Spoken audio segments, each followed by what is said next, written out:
بالله من الشيطان الرجيم. بسم الله الرحمن الرحيم. الرحمن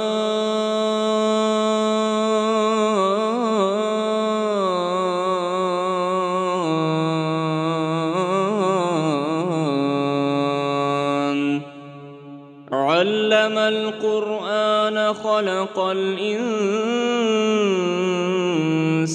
علمه البيان. الشمس والقمر بحسبان والنجم والشجر يسجدان والسماء رفعها ووضع الميزان ألا تطغوا في الميزان وأقيموا الوزن بالقسط ولا تخسروا الميزان. والأرض وضعها للأنام فيها فاكهة والنخل ذات الأكمام والحب ذو العصف والريحان. فبأي آلاء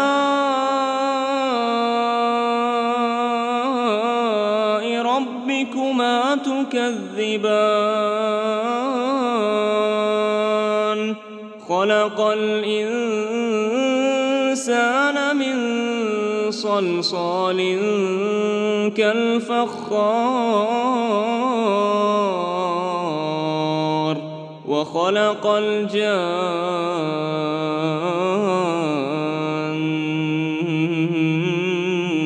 من مارج من نار. فبأي آلاء ربكما تكذبان؟ رب المشرقين ورب المغربين.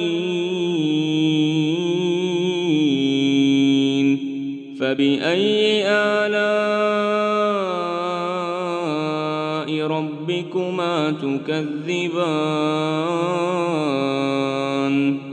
مرج البحرين يلتقيان بينهما برزخ لا يبغيان. فبأي آلاء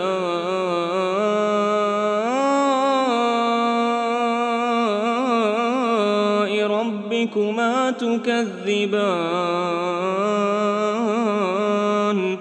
يخرج منهما اللؤلؤ والمرجان. فبأي آلاء ربكما تكذبان؟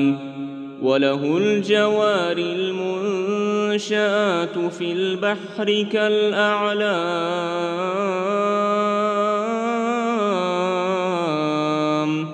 فبأي آلاء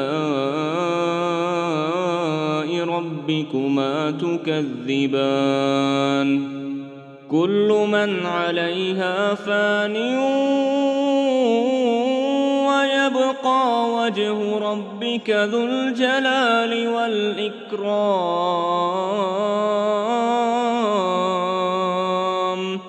فبأي آلاء ربكما تكذبان؟ يسأله من في السماوات والأرض كل يوم هو في شأن. فبأي آلاء ربكما تكذبان؟ سنفرغ لكم أيها الثقلان فبأي آلاء ربكما تكذبان يا معشر الجن والإنس إن استطعتم أن تنفذوا من أقطار السماوات والأرض فانفذوا لا تنفذون إلا بسلطان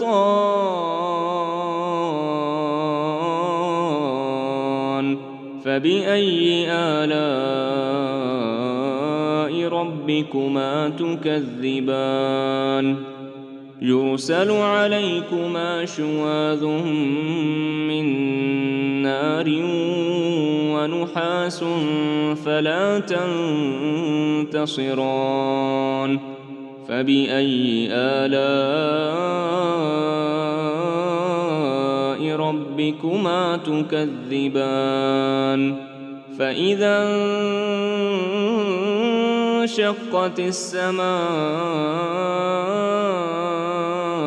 فكانت وردة كالدهان فبأي آلاء ربكما تكذبان فيومئذ لا يسأل عن ذنبه إنس ولا جان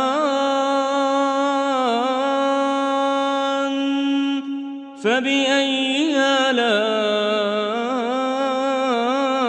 ربكما تكذبان يعرف المجرمون بسيماهم فيؤخذ بالنواصي والأقدام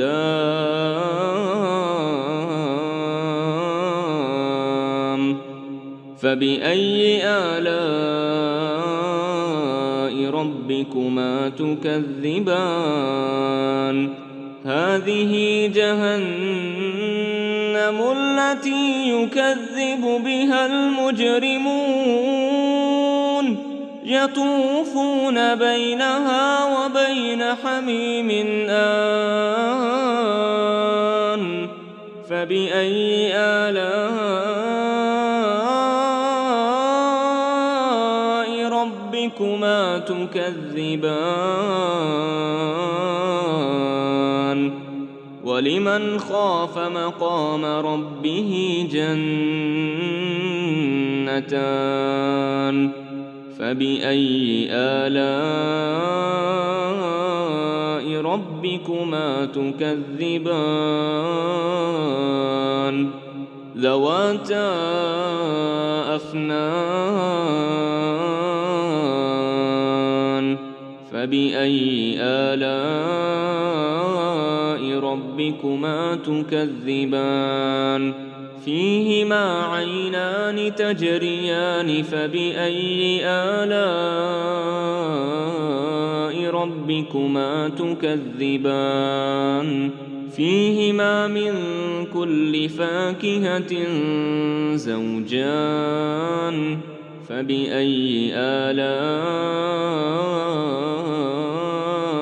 ربكما تكذبان متكئين على فرش بطائنها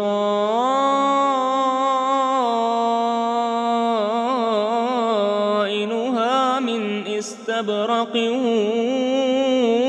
وجنى الجنتين دان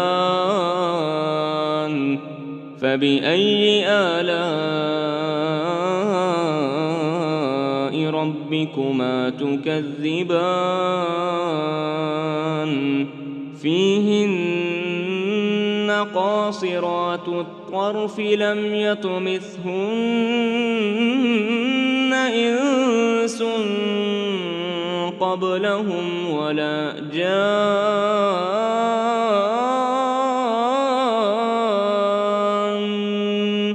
فبأي آلاء ربكما تكذبان كأنهن الياقوت والمرجان فبأي آلاء ربكما تكذبان هل جزاء الإحسان إلا الإحسان فبأي آلاء ربكما تكذبان ومن دونهما جنتان فبأي آلاء ربكما تكذبان مدهامتان فبأي آلاء ربكما تكذبان فيهما عينان نضاختان فبأي آلاء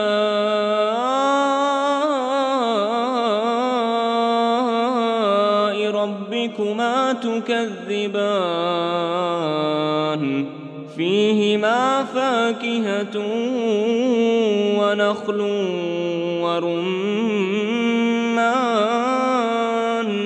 فبأي آلاء ربكما تكذبان فيهن خيرات حسان فبأي آلاء ربكما تكذبان حور مقصورات في الخيام فبأي آلاء ربكما تكذبان لم يطمثهن إنس قبلهم ولا جان